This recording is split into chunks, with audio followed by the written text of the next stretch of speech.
you want to do another fan take? Let's do one more fan take. Right. Yeah, but I'll do my take after this one. We'll do 2 takes and we'll wrap after this. Right, here's because this one's an interesting one. So Flo says, you guys should bring on guests instead of doing community takes. And then he put, yeah, I know, kind of ironic since this is a community take. He put, I get that you've probably already talked about it and decided against it. The chemistry between you three is honestly the best part of the show. And it's rare to have a setup that works this well, this long, without guests. But still, just take a second and imagine Kassad arguing with Yanko, for example. I mean, it just doesn't get more entertaining than that. Then you start thinking about other possible guests and just realise it could make for really entertaining stuff. For me, at least, that'd be way more fun to watch than the community takes segment, which usually doesn't hit the same. Thoughts, boys? Should we have guests on? Is he right? The thing is, like, I see what he's saying by, like, having another person with, like, crazy opinions and arguing and, like, debating, like, what we think and stuff. The only, like, I don't know how would it work with 4 people and, you know, because when I did it with you, the 4 horsemen thing, once, and it's not the same when you have 3 people and 4 people. Like, it's a very different dynamic, and you rarely get to hit. I mean, sometimes you can go half an hour with not talking. You just sat there, right? You just have to wait for the others to talk. Yeah, true. Exactly what I was going to say. It's hard to find, like, it's easy to find the moment to speak, but at the right moment to speak, in a sense, right? You have the right thing to say, and there is a moment that it's good to say it, but somebody else is speaking, and there's too many people, and you cannot fit it in properly. And that's where it loses value on entertainment, because it could be much more entertaining, you know, if you actually said that instead of, like, letting somebody else speak, but that somebody was already in the middle of the whole point, and you cannot really interrupt it. So with 4 people, with a 1.5 hour long, it would be a little bit crowded in a sense, right?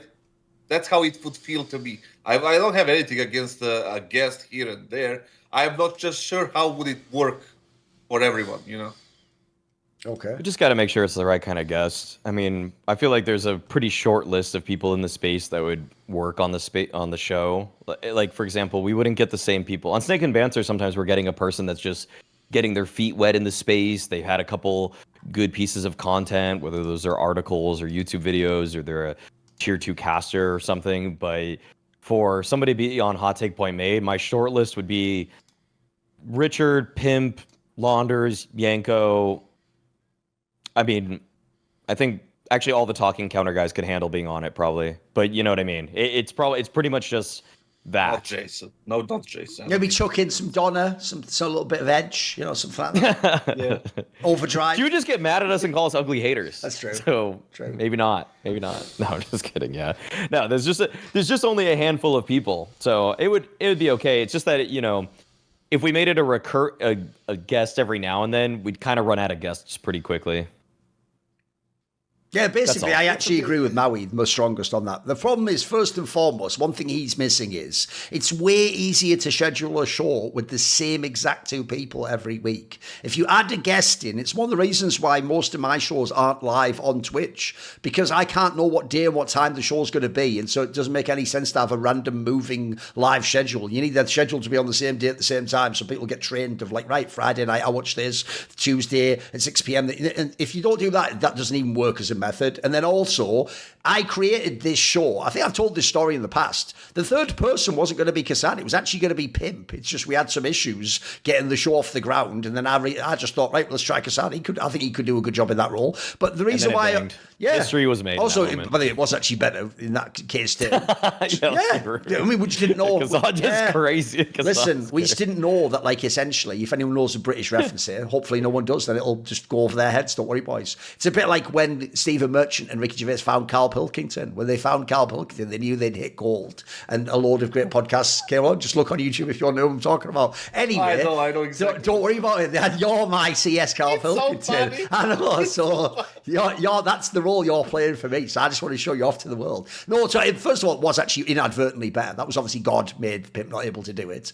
And then also, I will just say, the reason I was going to make the show for Pimp is because at the time, Pimp, look, he's figured it out now, but he was having a really hard time at exactly that time in his career, figuring out how do I have a spicy take that's not boring, but then also, if I do a spicy take, how do I not get hated on 24/7 for doing like a stimulating take to make people think? Like I've always told people, essentially what made me think of this show was that famous take Pimp did during the pandemic when Simple was like hard carrying and winning like every nuke CT side by himself. And then Pimp's take on a blast desk was, we have to ask ourselves the question, is Simple the problem in Na'vi? Which was just like making people's heads just like and snap off and go 360, because that was probably the more... Look, I'll always say this, it's maybe the hottest take ever. It's also one of the worst hot takes I've ever heard ever in the history of Counter-Strike. Because that's like saying maybe Wayne Gretzky is the problem in the Oilers. It's like, I don't know about that really. I'd say it's pretty fundamental to them being an amazing team. So anyway, the point is to say, I actually think a lot of people couldn't handle being on this show. That's why when you guys made the list there, it wasn't just immediately 50 people. It was like 7 people that make sense. Because to come on this show, you have to simultaneously be willing to like be bold and do some crazy takes every now and then, but you also have to know that unfortunately there is going to be that fan that doesn't understand the concept of the show and just takes it that you just said that as for all of history and that's what you're saying will happen, which isn't even true sometimes. Like some of these are almost like crazy bets on what's possible in an alternate timeline, aren't they? So I think unfortunately, even though it sounds great, I'll give the analogy. It's why actually most people can't do banter on the desk, because it sounds great to tell them do banter, be funny, but the problem is if they fuck up, and it's going to happen eventually if you try and make funny jokes and they say an inappropriate or offensive thing, it's going to ruin their career and the fucking broadcast, unfortunately. So even though it sounds great to have loads of your favourite personalities come on this show and give crazy hot takes, bro, I can already put it this way, we all get hated on anyway for our takes on Hooksy and Snacks and people like that, right, mate? There's people in the community in the green room would have crazy takes like us, but they don't want to get hated on by fucking Aurora fans or fucking Ziwu stands. Like they just want to live in the fucking quiet. They want to live in Hobbiton where it's quiet and there's butterflies going past and they just get to live their life, Not everyone's built for this. Not everyone's built. Even though I agree. But this way, I'll tell you what, I actually agree with Kassad though. Here's the difference. Look, this is not in any way some sort of like, who will rid me of this troublesome priest? But if for some reason one of you two died, touch wood, it doesn't happen until you're very old men and have had an excellent career and achieved all your dreams. But if one of you's died, especially soon, again, don't want it to happen, but if it happened, it's reality, you've got to face it. I've soldier on personally, I wouldn't just give up everything. If one of you dies, then I think if there was only me and the other one, and then a guest could be an appropriate third person, because I don't know who the third person would be permanently. So, but I also agree, lastly, with that point as well, the list would run out way quicker than you realise. Like, put it this way, the list Maui gave, that would be fire. It would be great to have a Launders episode, and then a Donna episode, and then a fucking Richard Lewis. Yeah, that would be great. The problem you're missing is this, guys. Think about Snake and Banter in the shows I do with guests. It's just the episode where like Alan Hender comes on. You're going to be like, no, well, this is a 6 out of 10 take. It's just not going to be that sick, is it? You know what I mean? We're quickly going to get to the point where it's like, probably shouldn't have invited this German Counter-Strike coach on. He has absolutely shit takes. Like, yes, you want to take number 7? He might be number 6. Yeah, all right, mate. Calm down, Heinz. Maybe not. So the point is, you would run out of guests. You wouldn't have as many as you want. It wouldn't work, boys. The real question is, like, would the show continue if you died? Hypothetically. Here's the problem. On the one hand, I'd like to think it would, because I'd like to think in my memory you'd try and continue it. But I think in some ways, every episode would just be a bitter reminder that there was never anyone quite like me in esports. For good or for ill. I'll just put that part in at the end there. For good or for ill. All right, what's your take? More cool, funny, interesting clips based on topics from my content? Well, subscribe to this channel then, or, be a pleb and don't.